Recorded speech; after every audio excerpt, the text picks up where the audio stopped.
Hello students, good evening to all of you. क्या हाल चाल हैं? आई होप ज़बरदस्त होंगे और तैयारी भी आप लोगों की ज़बरदस्त तरीके से चल रही होगी। एसएससी जीडी की प्रीवियस ईयर मैथ्स की सीरीज चल रही है और इसकी आज 22 यानी 22वीं क्लास है। 2021 में आए गणित के सभी प्रश्नों का शिफ्ट वाइज हल मैं करा रहा हूं और यह जो क्लासें मैं करा रहा हूं इसकी सालों पीडीएफ आपको मिल जाएगी टेलीग्राम में, जिसका लिंक डिस्क्रिप्शन में दिया गया है। इसके साथ ही एसएससी जीडी की रीजनिंग की भी प्रीवियस ईयर क्लासेस चल रही हैं। प्रीवियस ईयर क्वेश्चन पेपर को सॉल्व करा रहा हूँ रीजनिंग के लिए भी, और जिनका लिंक आपको प्लेलिस्ट का डिस्क्रिप्शन में मिल जाएगा, तो उससे आप जा करके रीजनिंग की भी क्लासें चेक कर सकते हैं, देख सकते हैं। ठीक है, और आज की यह जो शिफ्ट है 29 नवंबर 2021 की फर्स्ट शिफ्ट के क्वेश्चन इस क्लास में आज सॉल्व कराए जाएंगे। ठीक है, तो रीजनिंग की जो क्लास होती है वह डेली सुबह 6 बजे होती है, इसे आप ज्वाइन कर सकते हैं और अपने रीजनिंग को भी सॉल्व कर सकते हैं।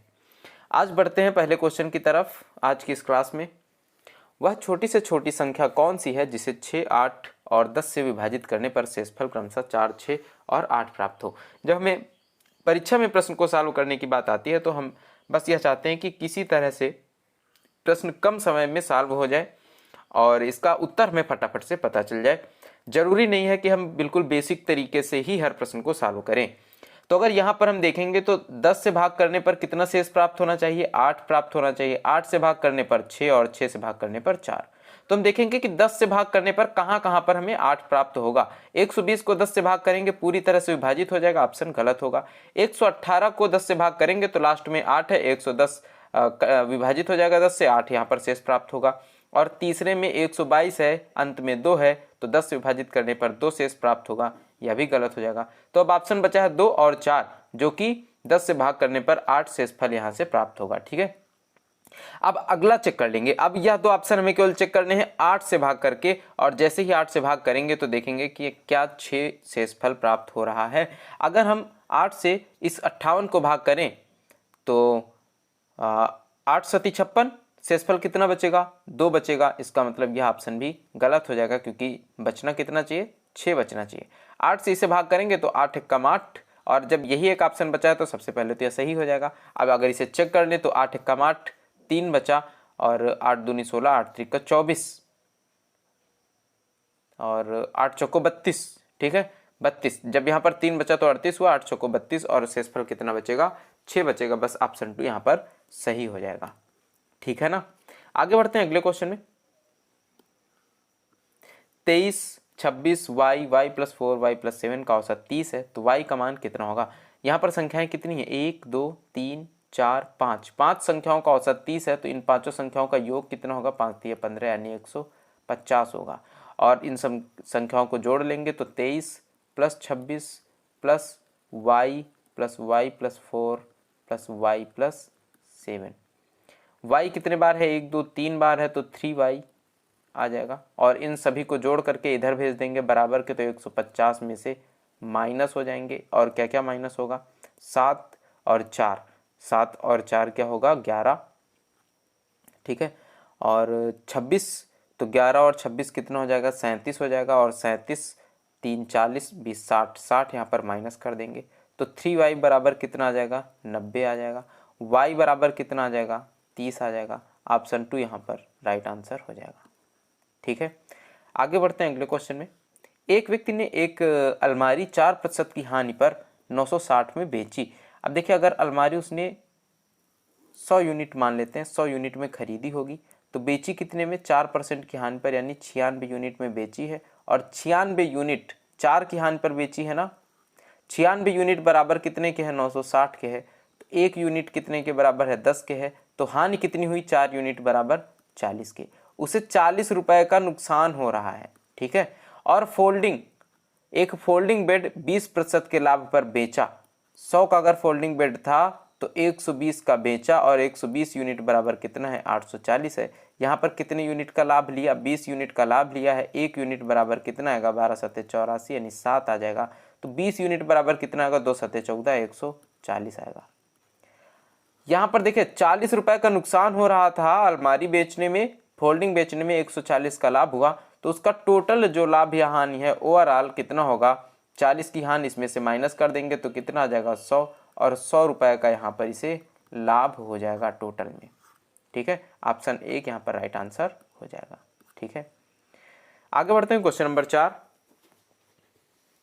12,800 की धनराशि को 9% वार्षिक साधारण ब्याज दर पर 5 वर्षों के लिए निवेशित किया जाता है, तो बैंक द्वारा लौटाया जाने वाला मिश्रधन क्या होगा? मिश्रधन का मतलब होता है कि मूलधन में ब्याज को भी जोड़ दें तो हमें मिश्रधन प्राप्त हो जाएगा।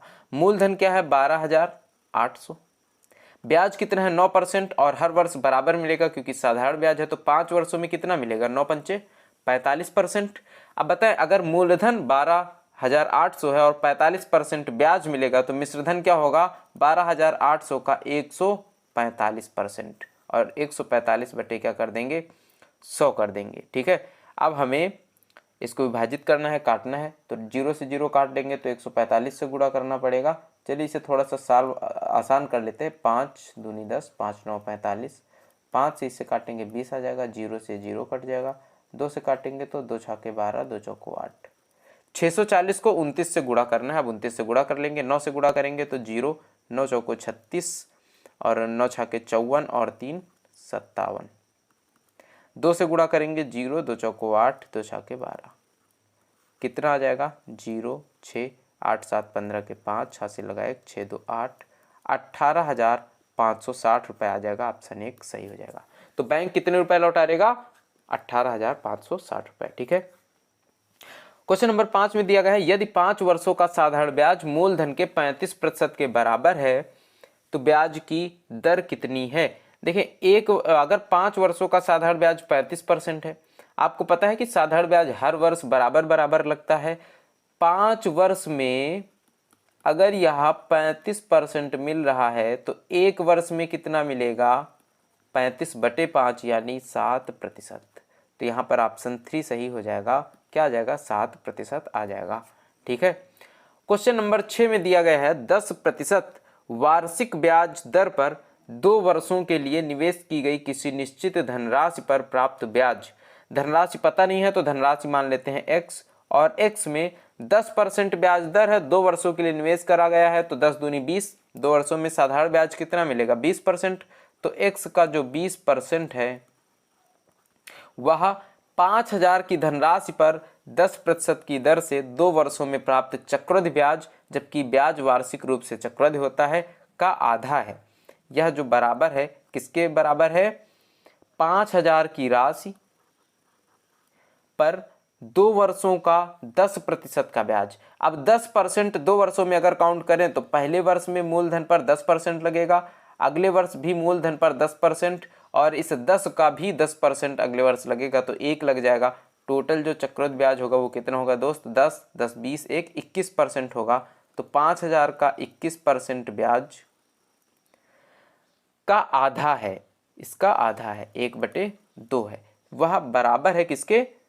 इस राशि के 20% के बराबर है। ठीक है, पूछा जा रहा है कि साधारण ब्याज पर निवेश की जाने वाली धनराशि कितनी है? वह कितनी हमने मान ली? x मान ली है, तो x की वैल्यू निकालनी है। 100 से 100 कैंसिल हो जाएगा और 0 से यह 0 कैंसिल हो जाएगा, 2 दूनी 4, ये 2 इधर आ जाएगा तो 4, या फिर इस 2 को इधर भेज देंगे तो बटे कितना हो जाएगा? 2 दूनी 4 और 4 से इसे काट देंगे तो 4 1 कम 4, 4 दूनी 8 और 4 पंचे 20, 125 आ जाएगा। ठीक है, तो x बराबर कितना आ जाएगा? 125 गुणे 21 आ जाएगा। जब हम इसे सॉल्व करेंगे तो 21 पंचे 105, हाथ से लगे 10, 21 दूनी 42 और 10 52, 21 एक कम 21 और 5 कितना होगा? 26, 2625 रुपये आ जाएगा। और कौन से ऑप्शन में सही दिया गया है? 4 में। ठीक है, क्लियर है। देखिए कि कहा जा रहा है कि किसी राशि का 2 वर्षों का साधारण ब्याज 10% की दर से, तो क्या होगा? राशि का साधारण ब्याज 20% होगा। 5,000 की 10% की दर से 2 वर्षों में प्राप्त चक्रवृद्धि ब्याज, तो 10% की दर से 2 वर्षों में कितना चक्रवृद्धि ब्याज प्राप्त होगा? 21%। तो 5,000 के 21% का आधा है, ये देखें का आधा है, तो साधारण ब्याज पर निवेश की गई राशि यानी x का मान बताओ कितना आ जाएगा? 2625 आ जाएगा। ठीक है, आगे क्वेश्चन दिया जा रहा है, यदि किसी घन का आयतन कितना है? 1,75,616 है, 175616 है, तो इसका भुजा की माप क्या होगा? और देखिए घन का आयतन क्या होता है? घन का आयतन होता है भुजा क्यूब। तो अगर भुजा निकालनी है तो क्या करेंगे, इसका क्यूब रूट निकाल लेंगे। 175 616 इसका क्यूब रूट निकाल लेंगे। और मैंने आपको क्या बताया था, तरीका बताया था ना कि यहाँ पर इकाई के अंक में क्या है, 6 है, तो जो आपका आंसर सही होगा उसमें इकाई के अंक में 6 आएगा। सब में यहाँ पर इकाई के अंक में 6 है। उसके बाद क्या बताया था कि 175 ऐसी संख्या अब तुमको यहाँ पर दहाई के अंक में ढूंढनी है कि उसका जो घन है वो या तो 175 हो या 175 से कम हो, 175 से अधिक नहीं होना चाहिए। ठीक है, 175 के पास इससे कम कौन सी पूर्ण घन संख्या है उसका घनमूल यहाँ पर लिख लेना है। तो अगर यहाँ पर अब ऑप्शन से चेक करें तो 3 है, 3 त्रिका 9, 9 त्रिका 27, 27 तो इससे बहुत कम है। अगर 5 को देखें तो 5 पंचे 25, 25 पंचे 125, 125 देखिए 175 के आसपास है। अगर 6 को करें तो 6 छाके 36, 36 छाके 216, इससे ज़्यादा हो जाएगा। इसका मतलब यहाँ पर क्या आएगा, 5 आएगा। बस हमारा आंसर 56 सेंटीमीटर यहाँ पे सही हो जाएगा। ठीक है, आगे बढ़ते हैं क्वेश्चन नंबर 8 की तरफ। इसका मान ज्ञात करना है।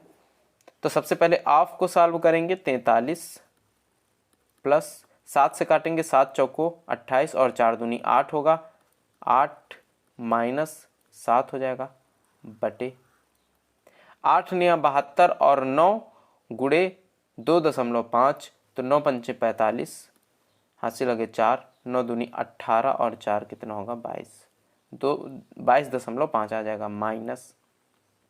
इसे सबसे पहले भिन्न में सही भिन्न में बदलेंगे तो 8 कम 8 1 9, 9 बटे 8 और यहाँ पर लगा हुआ है ऑफ। इसको सॉल्व करेंगे तो कितना आ जाएगा, 9 आ जाएगा एलसीएम में, और 3 त्रिका 9 तो 4 तियाँ 12 और 12 माइनस यह कितना है 8 है, 12 माइनस 8 कितना होगा 4 होगा। अब यहाँ पर लगा है ऑफ तो इसे सॉल्व करेंगे, 9 से 9 कैंसिल हो जाएगा, 4 दूनी कितना हो जाएगा 8 हो जाएगा, यानी यहाँ पर क्या आ जाएगा 1/2 आ जाएगा। आगे जब इसे सॉल्व करेंगे तो 8 में से 7 घटेगा, 1 बचेगा, 43 1 कितना हो जाएगा 44 हो जाएगा बटे यहाँ पर कितना है 22.5, तो यहाँ पर क्या लिख लेंगे 225 बटे में 10 माइनस 1/2। 5 से इसे काट देंगे तो 5 चौको 20 और 5 पंचे 25, 5 दूनी 10, 45/2 है इधर। चलिए इधर साफ साफ लिख लेते हैं, 44/45/2 माइनस 1/2, तो 44, 2 यहाँ पर नीचे एलसीएम होगा तो 2 आ जाएगा ऊपर। ठीक है, और 45 माइनस 1 क्या आ जाएगा 44 हो जाएगा, 44 से 44 कैंसिल, कितना आंसर आ जाएगा दोस्त 2 आ जाएगा। ऑप्शन 2 यहाँ पर राइट आंसर हो जाएगा। ठीक है, क्वेश्चन नंबर 9 में दिया गया है कि एक समूह में 30 लड़कियों का औसत भार 35 किलोग्राम है। जब उस समूह में एक लड़की और आ जाती है तो औसत भार 2 किलोग्राम बढ़ जाता है। नई शामिल हुई लड़की का भार कितना है। एक समूह में कितनी लड़कियां हैं 30 लड़कियां, और इनका औसत भार कितना है 35 केजी है। 30 लड़कियों का औसत भार 35 केजी है। एक लड़की और आ रही है तो लड़की कितनी हो जाएंगी 31 हो जाएंगी, और सबका औसत भार कितना बढ़ेगा 2 केजी बढ़ेगा। अगर सबका औसत भार 2 केजी बढ़ेगा तो टोटल भार कितना बढ़ जाएगा 31 दूनी 62 केजी बढ़ जाएगा। इसका मतलब है जो नई लड़की शामिल हो रही है उसका औसत से 62 किलोग्राम भार ज़्यादा है। औसत कितना है 35 और 62 इसमें जोड़ देंगे तो कितना आ जाएगा 5 2 7 6 3 9, 97 केजी यहाँ पर आंसर हो जाएगा। ऑप्शन 2 सही हो जाएगा। ठीक है, अगले क्वेश्चन की तरफ बढ़ते हैं। सबसे पहले ऑफ को सॉल्व करेंगे तो ये कितना हो जाएगा 100 हो जाएगा, और फिर बटे लगा देंगे तो 5/100 गुणे कितना है 4 है, प्लस 4 चौको 16 तो 4/16 गुणे कितना हो जाएगा 10, प्लस 10 माइनस 4 कितना होगा 6 होगा, बटे यहाँ पर 16 है, गुणे कितना हो जाएगा 4 आ जाएगा। ठीक है, 5 से काटेंगे यहाँ पर कितना आ जाएगा 20, और 4 से काटेंगे तो 5 आ जाएगा, यानी 1/5 आ जाएगा। 4 से काटेंगे 4 चौको 16, 2 से काटेंगे 2 पंचे 10, 2 दूनी 4, 5/2 आ जाएगा प्लस में, और 4 से काट देंगे 4 चौको 16, 2 दूनी 4, 2 तियाँ 6, प्लस 3/2 आ जाएगा। 10 यहाँ पर क्या करेंगे एलसीएम ले लेंगे, और जब 10 एलसीएम लेंगे तो यहाँ पर आ जाएगा 2, प्लस 2 पंचे 10 तो 5 पंचे 25 हो जाएगा, और 3 पच्ची 15 हो जाएगा। 25 5 30 10 40 2 42 बटे कितना होगा 10, 2 से काट देंगे, 2 दूनी 4, 2 एक कम 2, 2 पंचे 10, 21/5, ऑप्शन 3 यहाँ पर सही हो जाएगा। ठीक है, आगे बढ़ते हैं अगले क्वेश्चन में। क्वेश्चन नंबर 11, 4 सेंटीमीटर, 5 सेंटीमीटर और 6 सेंटीमीटर की भुजाओं वाले एक घनाभ के प्रत्येक कोने से 1 सेंटीमीटर भुजा वाले घन निकाले जाते हैं। देखिए घनाभ में कोने कितने होंगे, यह एक घनाभ जैसा बना हुआ है, मैं आपको एक घनाभ बना करके दिखा रहा हूँ। यह एक घनाभ जैसा बना हुआ है, तो इसमें टोटल कितने कोने होंगे। इसमें अगर कोने देखे जाएं तो 1 2 3 4 5 6 7 8 कोने होंगे ना, और प्रत्येक कोने से कितनी सेंटीमीटर, 1 सेंटीमीटर भुजा वाला घन निकाला जा रहा है। अब बताएं घन का आयतन कितना होता है। घन का आयतन होता है भुजा क्यूब, यानी ए का क्यूब, और भुजा कितनी है 1, तो एक कोने से जो घन निकाला जाएगा उसका आयतन क्या होगा, 1 का क्यूब यानी 1। और ऐसे कितने कोने हैं, 8 कोने हैं, तो टोटल कितने घन निकाले जाएंगे 8, यानी इन 8 का अगर आयतन निकाला जाए तो कितना आ जाएगा 8 घन सेंटीमीटर आ जाएगा। ठीक है, और यह जो घनाभ है इसका टोटल आयतन कितना होगा, इसका टोटल आयतन होगा, घनाभ का आयतन क्या होता है एल बी इंटू एच, लंबाई गुणे चौड़ाई गुणे ऊंचाई। ठीक है, इन सब का गुणा कर देंगे, 4 गुणे 5 गुणे 6, आयतन निकल करके आ जाएगा। तो 6 पंचे 30 और 3 चौको 12, 120 घन सेंटीमीटर। कहा जा रहा है कि शेष ठोस का आयतन कितना होगा, यह 8 घन सेंटीमीटर का आयतन निकल चुका है 120 में से, तो 8 इसमें निकाल देंगे, शेष कितना बचेगा 112 घन सेंटीमीटर यहाँ पर बच जाएगा। तो 112 यहाँ पर ऑप्शन 1 सही हो जाएगा। ठीक है, आगे बढ़ते हैं अगले क्वेश्चन में। क्वेश्चन नंबर 12, किसी बैग में 310 रुपए हैं जिसमें 5 रुपए, 2 रुपए और 1 रुपए के सिक्कों का अनुपात 4 3 5 है। 5 रुपए, 2 रुपए और 1 रुपए के सिक्कों का अनुपात जो है 4 3 5 है। 4x मान लेते हैं, 3x मान लेते हैं और 5x मान लेते हैं कि इनकी संख्याएं हैं। 4x 5 के सिक्के हैं, 2x 3 के सिक्के हैं और 3x 2 के सिक्के हैं और 5x 1 के सिक्के हैं। ठीक है, तो यहाँ पर रुपए कितने होंगे, अगर 5 के 4 सिक्के होते तो कितने रुपए होते, 5 को 20 रुपए होते, लेकिन अगर 4x सिक्के हैं तो कितने रुपए होंगे 20x रुपए होंगे, प्लस 3 दूनी 6, 6x रुपए होंगे, प्लस 5 एकम 5, 5x रुपए होंगे। और यह सब रुपए अगर जोड़ लिए जाएं इस बैग में तो कितने रुपए टोटल हैं, 310 रुपए हैं। ठीक है, इन सभी को जोड़ेंगे तो कितना आ जाएगा, 6 5 11 और 20 31 आ जाएगा। 31x बराबर है 310 के, तो x बराबर कितना होगा, 31 से 31 कैंसिल हो जाएगा, यहाँ पर आ जाएगा 10। x की वैल्यू आ गई है 10। पूछा जा रहा है कि 5 रुपए के सिक्कों की संख्या क्या है, 5 रुपए की सिक्कों की संख्या कितनी है 4x, तो 4x की वैल्यू क्या होगी दोस्त, 4 धामा 40 होगी, यानी 5 के सिक्के कितने होंगे 40 होंगे। ऑप्शन 2 यहाँ पर राइट आंसर हो जाएगा। क्वेश्चन नंबर 13 दिया गया है, ए और बी मिलकर एक निश्चित कार्य को 20 दिनों में पूरा कर सकते हैं। ए प्लस बी मिलकर के 20 दिनों में कर सकते हैं। बी और सी मिलकर के इसे 30 दिनों में पूरा कर सकते हैं, और सी और ए मिलकर के इसे 24 दिनों में पूरा कर सकते हैं। ए अकेले उस कार्य का 7/12 भाग कितने दिनों में कंप्लीट करेगा। तो सबसे पहले तो हमें इनका एलसीएम ले लेना है, और इनका एलसीएम कितना होगा 120, 20 6 बार जाएगा और 3 चौको 12, 24 पंचे 120।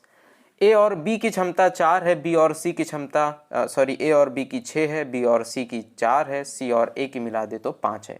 अगर इन सभी की क्षमताओं को जोड़ लें तो A plus B plus B plus C plus A, यानी 2a प्लस बी प्लस सी कितना हो जाएगा, 6 4 10 5 15 हो जाएगा। ठीक है, a प्लस बी प्लस सी की क्षमता कितना आ जाएगा 15/2, यानी कितना हो जाएगा 7.5 हो जाएगा। एक उस कार्य को पूछा जा रहा है तो ए की क्षमता हम सबसे पहले निकाल लेंगे, और ए की क्षमता निकालने के लिए ए बी सी की क्षमता में से बी और सी की क्षमता को घटा देंगे। बी प्लस सी की क्षमता कितनी है 4 है, जब हम 7.5 में से 4 घटा देंगे तो ए की क्षमता निकल आएगी। ए की क्षमता क्या होगी 3.5 होगी, 3.5 होगी। लेकिन कहा जा रहा है कि ए उस कार्य के 7/12 भाग को, टोटल कार्य कितना है 120, और 120 का 7/12 भाग कितना है 7/12 से गुणा करा देंगे। 12 धामा 120 और 10 सत्ते 70 काम टोटल आ जाएगा। 70 काम को ए कितने दिन में करेगा, तो 70/3.50 यहाँ पर बढ़ जाएगा, 35 दूनी 70 कितना आ जाएगा 20, और 20 दिन यहाँ पर ए को लग जाएंगे। ठीक है, अगला क्वेश्चन देखें, क्वेश्चन नंबर 14, 9, 21 और 123 का चतुर्थानुपाती ज्ञात करें। देखें ए अनुपात बी समानुपात सी अनुपात डी, यह है प्रथमानुपाती, द्वितीय अनुपाती, तृतीय अनुपाती, चतुर्थानुपाती। चतुर्थानुपाती यानी डी का मान निकालना, और आपको क्या पता है कि अंदर अंदर वालों का गुणा कर दें तो यह बाहर वालों के गुणे के बराबर होता है, यानी ए डी बराबर होता है बी सी के, और डी हमें निकालना है तो बी इंटू सी बटे क्या हो जाएगा ए आ जाएगा। ठीक है, तो यहाँ पर देखिए चतुर्थानुपाती हमें निकालना है, बी और सी क्या है 21 और 123 है, तो 21 गुणे 123 और ए कितना है 9 है, बटे कर देंगे 9। ठीक है, 3 से काटेंगे तो 3 2 5 1 6, 3 से कट जाएगा या 3 त्रिक का 9, 3 चौको 12, 3 एकम 3, 3 से काटेंगे तो 3 7 21, 7 गुणे 41 आएगा, 7 एकम 7, 7 चौको 28, कितना आ जाएगा 287 आ जाएगा, और किस ऑप्शन में, ऑप्शन 3 में है, ऑप्शन 3 यहाँ पर राइट आंसर हो जाएगा। ठीक है, अगले क्वेश्चन में बढ़ते हैं, क्वेश्चन नंबर 15, राम ने अंकित मूल्य पर 35% की छूट पर एक कुर्सी खरीदी, यदि राम को छूट नहीं मिली होती तो उसे कुर्सी का मूल्य 245 रुपए अधिक चुकाना पड़ता। राम ने कुर्सी खरीदने के लिए कितने रुपए का भुगतान किया। देखिए 35% की छूट पर कुर्सी खरीदी, यानी जो छूट मिली है वह 35% मिली है। अगर वह 35% की छूट नहीं प्राप्त करता तो उसे 35% और अधिक रुपए देने पड़ते, तो 245 बराबर 245 रुपए किसके बराबर है, 35% के बराबर ही है। ठीक है, कुर्सी खरीदने के लिए कितने रुपए का भुगतान किया, अगर 100% इस वस्तु की जो कीमत है, अंकित मूल्य है 100% रहा होगा और इसमें 35 की इसे छूट मिली है, तो इसने पे कितना किया है, कितने रुपए दिए हैं, 65% दिया है, तो बस 65 यूनिट का मान यानी 65% का मान निकाल लेंगे, 245/35 गुणे 65 कर देंगे। ठीक है, 7 पंचे 35 और 7 त्रिका 21, 7 पंचे 35, 7 त्रिका 21, 7 पंचे 35 आ जाएगा। ठीक है, 5 से काटेंगे, 5 सत्ते 35, 65 गुणे 7, 7 से गुणा करा देंगे, 7 पंचे 35, हाथ से लगे 3, 7 छंग 42 और 3 कितना हो जाएगा 45, तो 455 रुपए इसने कुर्सी खरीदने के लिए टोटल भुगतान किया है। ठीक है, आगे बढ़ते हैं अगले क्वेश्चन में, 14, 28 और 42 से विभाज्य 3 अंकों की बड़ी से बड़ी संख्या कौन सी है। देखें अगर हम इसे साधारणतः कॉन्सेप्ट से लगाएं तो क्या करना होगा, इन सभी संख्याओं का एलसीएम निकालना होगा और फिर देखना होगा कि 3 अंकों की कौन सी बड़ी से बड़ी संख्या उस एलसीएम से विभाजित हो रही है। ठीक है, बाकी अगर हम यहाँ पर अगर कुछ एक्स्ट्रा दिमाग लगाना चाहें तो यहाँ पर देखेंगे 14, और 14 का मतलब क्या है 7 गुणे 2, इसका मतलब है अगर कोई संख्या 14 से विभाजित है तो वह 7 से भी विभाजित होगी और 2 से भी विभाजित होगी। ठीक है, 28 है, 28 का मतलब है 7 गुणे 4, 7 से भी विभाजित होनी चाहिए और 4 से भी विभाजित होनी चाहिए, और 42 का मतलब क्या है 7 गुणे 2 गुणे 3, 7 से भी विभाजित होनी चाहिए, 2 से भी और 3 से भी। ठीक है, तो हम फटाफट से चेक कर लेंगे कि यहाँ पर कौन सी संख्या, सबसे पहले तो देख लेंगे कि 2 से विभाजित कौन सी है, तो सम सबके स्थान सम है, 2 से विभाजित है। 4 से विभाजित अगर चेक करेंगे तो अंतिम 2 अंक 4 से विभाजित होने चाहिए, और क्या यहाँ पर यह 4 से विभाजित होंगे, नहीं है, यहाँ पर हो सकते हैं 64 4 से विभाजित हो जाएगा, 42 4 से विभाजित नहीं होगा। अब बचा है ऑप्शन 2 और ऑप्शन 3 केवल इसे चेक करना है 3 से कौन कौन सी संख्या यहाँ पर कट रही है। अगर यह देखें तो 9 2 11 और 11 4 15, 9 6 15, 15 4 19, क्या यह 3 से विभाजित होगी, नहीं होगी, ऑप्शन 2 यहाँ पर सही हो जाएगा क्योंकि यह संख्या 3 से विभाजित हो जाएगी। ठीक है, तो 4 से विभाजित और 3 से विभाजित जैसे ही हमने चेक कर ली, हमें पता चल गया कि किस संख्या से यह संख्या मतलब इन संख्याओं से कौन सी बड़ी से बड़ी संख्या विभाजित हो सकती है। ठीक है, क्वेश्चन नंबर 17 की अगर बात करें, एक ट्रेन अपनी सामान्य चाल की 1/4 चाल से चल रही है, यानी कि अगर ट्रेन की जो स्पीड है वह सामान्य चाल 4 हो लेकिन वह 1/4 यानी 1 की स्पीड से चल रही हो, तो टाइम का रेशियो स्पीड के रेशियो के अपोजिट होगा। पहले 1 समय लग रहा था तो अब 4 लग रहा होगा। वह अपने गंतव्य पर कितने यूनिट की देरी से पहुंची है, 3 यूनिट की, और 3 यूनिट बराबर किसके है, 60 मिनट के है। तो 1 यूनिट बराबर क्या होगा, 1 यूनिट बराबर 20 मिनट। और पूछा क्या जा रहा है, वह दूरी तय करने में ट्रेन द्वारा लगने वाला सामान्य समय ज्ञात कीजिए। सामान्य चाल ट्रेन की 4 यूनिट है, तब उसे 1 यूनिट का टाइम लग रहा है, यानी 1 यूनिट बराबर कितने मिनट, 20 मिनट का टाइम लग रहा है। ऑप्शन एक यहाँ पर सही हो जाएगा। ठीक है, बढ़ते हैं अगले क्वेश्चन की तरफ। 1 से 40 तक की संख्याओं में इकाई के स्थान पर 1 या 9 अंक वाली संख्याओं का प्रतिशत कितना है। कितनी ऐसी संख्याएं हैं जिनके इकाई के स्थान पर या तो 1 आए या 9 आए, 1 से लेकर के 40 तक। तो अगर 1 से 40 तक देखें, अगर 1 से हम 10 तक देखें तो एक संख्या है 1 और दूसरी संख्या है 9। दो संख्याएं हैं 1 से 10 तक, दो संख्याएं हैं जिनके इकाई के स्थान पर 1 या 9 आएगा। अगर अगर हम 11 से 20 तक देखें तो एक संख्या है 11 और एक है 19 जिसके इकाई के स्थान पर 1 और 9 है। इसी तरह से हर 10 संख्याओं में दो दो संख्याएं ऐसी हैं जो 1 या 9 जिनके इकाई के स्थान पर है। तो 40 में कितनी होंगी, 40 संख्याओं में 4 दूनी 8 संख्याएं होंगी टोटल, जिनके इकाई के स्थान पर या तो 1 होगा या 9 होगा। 8 संख्या है टोटल कितनी संख्याओं में, 40 संख्याओं में। तो इनका प्रतिशत कितना है, गुणे 100, 8 पंचे 40 और 5 दूनी 10, कितना आ जाएगा, 20% आ जाएगा। ऑप्शन 4 यहाँ पर सही उत्तर हो जाएगा। ठीक है, अगले क्वेश्चन की तरफ बढ़ेंगे। ए किसी प्रोजेक्ट को 10 दिन में, बी उसी प्रोजेक्ट को 15 दिन में पूरा कर सकता है। ए 10 दिन में और बी 15 दिन में पूरा कर सकता है। ए और बी दोनों एक साथ मिलकर उस प्रोजेक्ट पर काम करना शुरू करते हैं, लेकिन ए प्रोजेक्ट पूरा होने के 5 दिन पहले उसे छोड़ देता है। अब प्रोजेक्ट को पूरा होने में कितने दिन का समय लगेगा। यहाँ पर अगर टोटल काम देखें तो 30 है। ए की क्षमता कितनी है, 3, और बी की क्षमता कितनी है, 15 दूनी 30 यानी 2। ठीक है, अब देखिए यहाँ पर क्या हो रहा है, कहा जा रहा है कि ए जो है ना वह 5 दिन पहले काम छोड़ देता है। इसका मतलब है कि अंत लास्ट वाले 5 दिनों तक बी अकेले काम करेगा। 5 दिन अकेले बी काम करेगा अंतिम 5 दिनों में। तो 5 दिनों में बी कितना काम लास्ट में करेगा, 5 दूनी 10, क्योंकि इसकी क्षमता 2 है, 5 दूनी 10 काम करेगा। अगर इसमें से 10 घटा दे तो बचेगा कितना, 20। यानी शुरुआत में 20 काम ए और बी ने मिल करके किया था। 20 काम करने में इन दोनों को मिल करके कितना समय लगेगा, दोनों की क्षमता है 3 2 5, 20/5 कर देंगे तो 4 दिन का समय मिल करके लगा था। 4 दिन मिल करके काम किया, फिर 5 दिन अकेले बी ने काम किया। तो टोटल काम कितने दिन में कंप्लीट हुआ है, 4 दिन प्लस 5 दिन, यानी 5 4 9 दिनों में टोटल काम कंप्लीट हुआ है। ऑप्शन एक यहाँ पर सही हो जाएगा। ठीक है, देखिए इस प्रश्न को आप इस तरह से भी समझ सकते हैं कि अगर ए 5 दिनों पहले ही काम छोड़ रहा है तो आप ये मान लीजिए कि 30 टोटल काम है ना। अगर ए 5 दिनों पहले काम ना छोड़ता, अगर ए ने 5 दिन पहले काम ना छोड़ा होता तो ए और कितना काम कर लेता, 5 दिनों तक और काम कर लेता, तो 5 तियां 15 काम और कर लेता, फिर काम कितना हो जाता, +15 हो जाता। ठीक है, अब तो ए भी बी के साथ साथ शुरू से लेकर लास्ट तक काम कर रहा था, है ना, क्योंकि 5 दिन अब इसने और काम कर लिया है। तो दोनों मिला करके अब क्षमता कितनी है, 5, और अब दोनों जितने दिन तक काम करेंगे वह एक साथ करेंगे। ऊपर कितना आएगा, 45/5, तो कितना आ जाएगा, 5 × 45, यानी टोटल काम कितने दिन चला, 9 दिन चला। ठीक है ना, चलो बढ़ते हैं अगले प्रश्न में।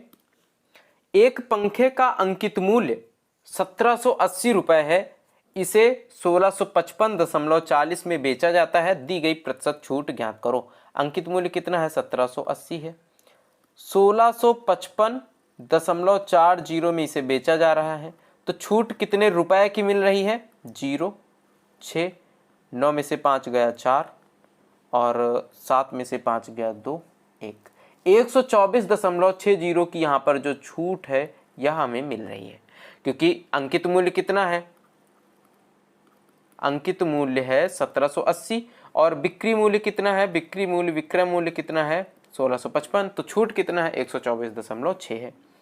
अब जो छूट प्रतिशत निकाला जाता है दोस्तों, वह हमेशा अंकित मूल्य पर निकाला जाता है, क्योंकि छूट किस में दी जाती है, अंकित मूल्य में दी जाती है। छूट है कितनी, 124.6, अंकित मूल्य कितना है, 1780, गुणा लगा देंगे 100, यहाँ से दशमलव हटाएंगे, इधर 0, 0 से 0 कैंसिल हो जाएंगे। कितने बार यहां पर कट सकता है,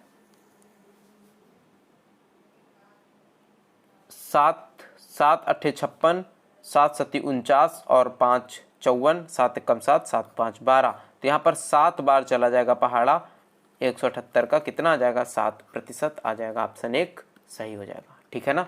आगे बढ़ते हैं अगले क्वेश्चन में। एक कार की चाल एक बस की चाल की 1/5 गुना है। 5 कम 5 1 6/5। इसका मतलब है बस की चाल की 6/5 गुना है एक कार की चाल।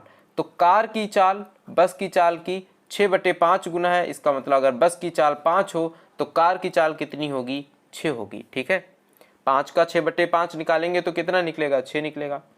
एक ट्रेन 1200 किलोमीटर की दूरी 15 घंटे में तय करती है। 1200 किलोमीटर की दूरी 15 घंटे में तय करेगी तो ट्रेन की स्पीड क्या होगी, स्पीड जो होगी ट्रेन की वह कितनी होगी 1200/15 यानी डिस्टेंस अपॉन टाइम। 15 अट्ठे 120 कितनी होगी 80 किलोमीटर प्रति घंटा होगी। ट्रेन की स्पीड कितनी है 80 किलोमीटर प्रति घंटा। यदि बस की चाल ट्रेन की चाल की एक सही 1/4 गुना है तो 4 कम 4 1 5/4। इसको क्या लिख लेंगे 5/4 गुना। ट्रेन की चाल की 5/4 गुना किसकी चाल है बस की चाल, यानी बस की चाल है कितनी ट्रेन की चाल है 80, इसकी 5/4 गुना है तो 4 दूनी 8 20 20 पंचे 100। बस की चाल कितनी है 100 किलोमीटर प्रति घंटा है। अब अगर बस की चाल 100 किलोमीटर प्रति घंटा है, 5 यूनिट बराबर 100 किलोमीटर प्रति घंटा कितने गुना हुआ 20 गुना। तो कार की चाल कितनी होगी 20 गुना कर देंगे 120 किलोमीटर प्रति घंटा। कहा जा रहा है कि कार जो है वह 7 घंटे में कितनी दूरी तय करेगी। कार की चाल है 120 किलोमीटर प्रति घंटा यानी 1 घंटे में 120 किलोमीटर चल रही है कार, तो 7 घंटों में कितनी दूरी चलेगी 120 गुणे 7। डिस्टेंस बराबर क्या होता है स्पीड इंटू टाइम। 12 सत्ते 84 840 किलोमीटर चलेगी। ऑप्शन 1 यहाँ पर राइट आंसर हो जाएगा। ठीक है, आगे बढ़ते हैं क्वेश्चन नंबर 22। एक व्यक्ति ने 8,875 में एक ओवन बेचा और इस लेन देन में उसे 25% का लाभ हुआ। यदि उसने इस ओवन को 6,937 में बेचा होता तो उसका लाभ प्रतिशत या हानि प्रतिशत दशमलव के 2 स्थानों तक कितना होता। देखो 25% का लाभ हो रहा है। जब उसने 8875 रुपए में बेचा तो उसे 25% का लाभ हो रहा है, यानी कि अगर इसका जो सीपी है वो 100 यूनिट मान लिया जाए तो विक्रय मूल्य कितना होगा 25% का लाभ होगा तो 125 यूनिट होगा। सीपी हमने क्या मान लिया 100 यूनिट मान लिया है। ठीक है, तो 125 यूनिट का यहाँ पर बेच रहा है। जब 8875 में बेच रहा है या 125 यूनिट के बराबर होगा क्योंकि 25% का लाभ है।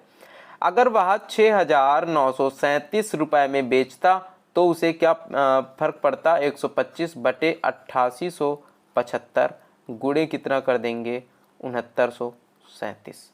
ठीक है, 25 से इसे विभाजित कर लेंगे तो 25 पंचे 125, 25 तियां 75 और 8 5 13 तो 25 पंचे 125 और 7 5 12, 25 पंचे 125 कितना आ जाएगा 355 आ जाएगा।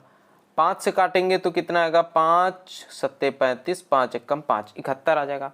अब 71 से अगर 693 को भाग दिया जाए तो कितना आ जाएगा। इधर साइड में भाग दे करके देख लेते हैं ना। 71 से भाग देना है 6937 को, तो सबसे पहले यहाँ पर 9 बार चला जाएगा। 9 एकम 9, 9 सत्ते 63 कितना आएगा 9, 4 यहाँ पर आ जाएगा।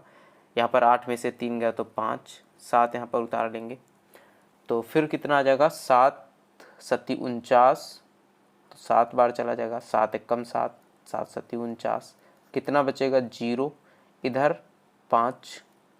ठीक है, दशमलव खिलाएंगे 0 आ जाएगा। फिर एक बार यह 7 बार चला जाएगा क्योंकि दशमलव के 2 स्थानों तक बताना है तो यहाँ पर कितना आ जाएगा 7 सत्ती 49,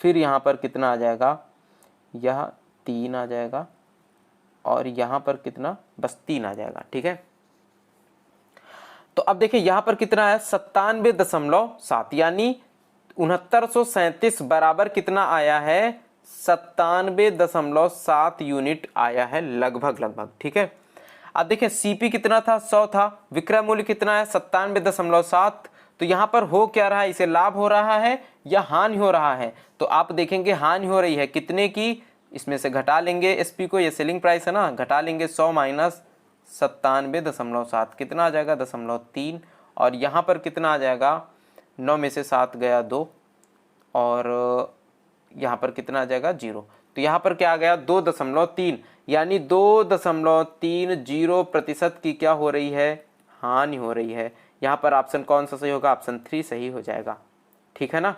आगे बढ़ते हैं क्वेश्चन नंबर 23 में। एक दुकानदार 21,000 रुपये प्रत्येक के मूल्य पर 6 टीवी सेट खरीदे और सभी को कुल मिला करके 1,45,920 के मूल्य पर बेच दिया।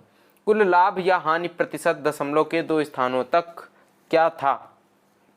देखिए 21,000 का एक मूल्य, मतलब एक जो टीवी है वह 21,000 का खरीदा है। एक टीवी का जो सीपी है वह कितना है 21,000, और एक टीवी का अगर एसपी निकालें, 6 टीवी सेट को कितने में बेचा 1,45,920 में, तो एक टीवी का एसपी क्या होगा 6 से इसे भाग कर देंगे, 6 दूनी 12 और 2 इधर आएगा 6 चौको 24, एक इधर आएगा 6 त्रिका 18 और 6 दूनी 12, कितना आ जाएगा 24,320। तो प्रॉफिट कितना हो रहा है, एसपी माइनस सीपी कर देंगे, विक्रय मूल्य में से क्रय मूल्य को घटा देंगे, कितना आ जाएगा 3320 आ जाएगा। प्रॉफिट हो रहा है 3320, और प्रॉफिट परसेंट अगर निकालें तो 3320 बटे 21,000 गुणे कितना होगा 100, 1 2 3 1 2 3 0 कैंसिल हो जाएंगे। 21 से हमें भाग कर देना है तो 21 से भाग कर देंगे 332 को, एक बार जाएगा 21 आएगा, और यहाँ पर आएगा 2 और इधर आएगा 1 2, 2 छाके 12, तो 5 बार यहाँ पर लगभग चला जाएगा, 5 एकम 5, 5 दूनी 10, 105 आ गया। अब देखिए यहाँ पर 15 आया है ना, और 15 से स्टार्टिंग कहाँ पर है, ऑप्शन 2 की है, बस यहाँ पर ऑप्शन 2 सही हो जाएगा। 15.81% का क्या होगा लाभ हो जाएगा, ठीक है। आगे बढ़ते हैं क्वेश्चन नंबर 24 में। एक परीक्षार्थी 25% अंक अर्जित करता है और 32 अंकों से फेल हो जाता है, जबकि एक अन्य परीक्षार्थी है जो 40% अंक अर्जित करता है और वह परीक्षा उत्तीर्ण करने के लिए आवश्यक न्यूनतम अंकों से 28 अंक अधिक अर्जित करता है। 72% अंक अर्जित करने वाले परीक्षार्थी ने कितने अंक प्राप्त किए। तो सबसे पहले इसमें क्या निकालेंगे कि अधिकतम अंक कितने होंगे। अधिकतम अंक का मतलब क्या होता है, पूर्णांक क्या होगा, पूर्णांक मिल जाए तो फिर उसका 72% निकालेंगे, हमारा आंसर मिल जाएगा। तो सबसे पहले तो यह समझते हैं कि अगर किसी विद्यार्थी ने 25% के अंक प्राप्त किए फिर भी वह 32 अंकों से अनुत्तीर्ण हो रहा है, इसका मतलब उसे पास होने के लिए 32 अंक और चाहिए। अगर उसे 25% अंक मिले हैं, 32 और मिल जाए तो यह विद्यार्थी पास हो जाएगा, ठीक है, उत्तीर्ण हो जाएगा। और जिस विद्यार्थी को 40% अंक मिले हैं उसने उत्तीर्ण से 28 अंक अधिक अर्जित किए हैं, मतलब अगर हम इसमें से 28 अंकों को घटा दें तो उत्तीर्ण होने के लिए जो आवश्यक अंक है वह यहाँ से मिल जाएंगे, और दोनों उत्तीर्ण अंक हैं तो दोनों क्या होंगे बराबर। 25 को इधर लिए जाएंगे तो कितना बचेगा, 40 में से 25 को घटा देंगे, कितना बच जाएगा 15 बचेगा, 15%, और 28 को इधर लाके 32 में से जोड़ देंगे तो कितना आ जाएगा 60 आ जाएगा। 1% बराबर क्या हो जाएगा 15 चौको 60, 4 आ जाएगा। 100% अगर देखें यानी पूर्णांक तो कितना होगा 400 होगा, ठीक है। अब यहाँ पर क्या बोला जा रहा है कि 72% अंक अर्जित करने वाले परीक्षार्थी ने कितने अंक प्राप्त किए। देखिए जब हम यहाँ से 1% निकाल लिए थे ना, तो हम यहीं से चाहते तो क्या निकाल लेते 72%, और 72% क्या आता है 72 गुणे 4 यानी 4 दूनी 8, 4 सते 28, 288 अंक आ जाता और ऑप्शन 3 सही हो जाता। या फिर आप 400 का आप क्या निकाल लें 72% निकाल लें, कितना आ जाएगा 288 आ जाएगा, यही उत्तर हो जाएगा, ठीक है। लास्ट क्वेश्चन दिया गया है 3 अंकों, 3 संख्याएं हैं ए बी और सी, क्रमशः 4 5 और 8 के अनुपात में हैं। तो यहाँ पर संख्याएं मान लेते हैं 40 50 और 80, क्योंकि अनुपात में है सब में 10 से गुणा कर देंगे, कोई भी फर्क नहीं होगा। प्रत्येक संख्या में क्रमशः 15%, 24% और 35% की वृद्धि होती है। तो यहाँ पर अगर इसमें प्लस 15% हो जाए 40 में, तो 40 का 15% क्या होता है 15 चौको 60 यानी 6 होता है, कितनी हो जाएगी यहाँ पर संख्या 46 हो जाएगी। 50 में 24% की वृद्धि हो जाए तो 50 का 24% क्या आएगा 12 आ जाएगा। ठीक है। 12 इसमें जोड़ देंगे तो कितना आएगा 62। भाई 100 का 24%, 24 होगा तो 50 का 24% 12 हो जाएगा, 12 जोड़ेंगे 62 आ जाएगा। ठीक है, क्लियर है। 80 का 35% अगर इसमें जोड़ दें तो कितना हो जाएगा, 80 का 35% हो जाएगा 8 पंचे 40, 8 त्रिक 24 और 4 28, कितना हो जाएगा 28 हो जाएगा। ठीक है, तो 28 इसमें जोड़ देंगे कितना होगा 8 और 8 2 10, 108 हो जाएगा। अब इनका नया अनुपात क्या होगा यह हमें बताना है। 2 से विभाजित कर लेंगे, 2 दूनी 4, 2 तिया 6, 2 तिया 6, 2 एक कम 2, 2 पंचे 10, 2 चौको 8, 23:31:54 ऑप्शन 23:31:54, यह 44 है, गलत होगा, ऑप्शन 3 यहाँ पर सही हो जाएगा। ठीक है, तो यह आज के 25 क्वेश्चन थे। क्लास कैसी लगी है कमेंट करके जरूर बताइएगा। अगर क्लास पसंद आई हो तो लाइक कर दीजिएगा।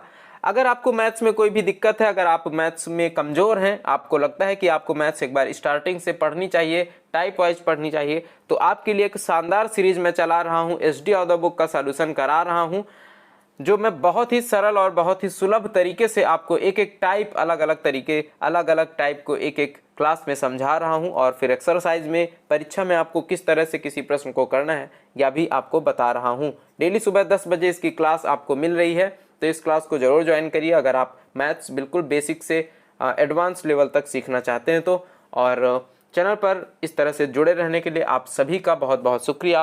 आप सभी का सपोर्ट इसी तरह से बना रहे, और जो लोग चैनल पर नए हैं चैनल को सब्सक्राइब कर लें, और साथ ही लाइक कमेंट और शेयर भी कर दीजिए। अब मैं आपको मिलूंगा नेक्स्ट क्लास में, तब तक के लिए बाय बाय, टेक केयर, जय हिंद।